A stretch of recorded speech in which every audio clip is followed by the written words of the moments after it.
Hello everyone. Today we talk about how to fix the app of Free Fire. We will go to settings. Then we click on apps. After that we will search the app Free Fire.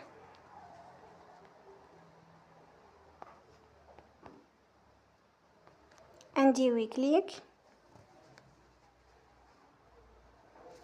Then we will on for stop. After that we will go to storage.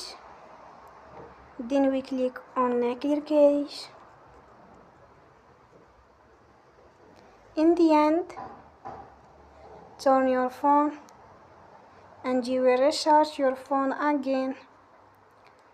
Don't forget to support us by like and subscribe.